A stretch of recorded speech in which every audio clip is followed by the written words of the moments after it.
Guys আজকে আমি সারাদিন নিজের ইচ্ছায় কিছু করব না, আমার বাইক যা বলবে আমাকে তাই করতে হবে। রোজ রোজ আমার পিঠে বসে ঘুরে বেড়ানো।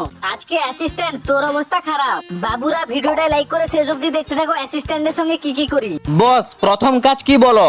এই দেখ চোখের সামনে একটা কাঠের গুঁড়ি পড়ে আছে, এটা নিয়ে 10 বার ওয়েট লিফটিং কর। প্রথমেই এত কঠিন কাজ? ঠিক আছে করে দেখাচ্ছি।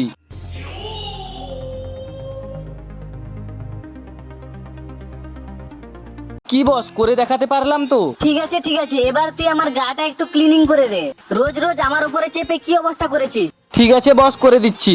তারপর বাইকের কথা মতো আমি বাইকটাকে ভালোভাবে পরিষ্কার করে নিচ্ছিলাম। কি বস এবার ঠিক আছে তো? না না অ্যাসিস্ট্যান্ট, এরকম হলে তো চলবে না।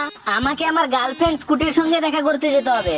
আমাকে স্নান করিয়ে নিয়ে আসবি চল। তাই আমি সোজা বেরিয়ে পড়লাম বাইক নিয়ে গ্যারেজে যাওয়ার জন্য। অ্যাসিস্ট্যান্ট দাঁড়া দাঁড়া দাঁড়া, তুই কি দিনের বেলায় অন্ধকার দেখিস? তুই যদি দিনের বেলায় লাইট জ্বেলে সব চার্জ শেষ করে দিস তাহলে আমি স্কুটির কাছে গিয়ে কি দেখবো। তাই আমি লাইট অফ করে সোজা চলে এলাম গ্যারেজে। অ্যাসিস্ট্যান্ট এই দেখ আমার বউ দাঁড়িয়ে আছে। না না, আমি কারো বউ না, আমার পেছনে তোর মতো অনেকেই লাইন দিয়ে আছে। হায় রে হায়, আমি তো এসে পুরো ফেঁসে গেলাম।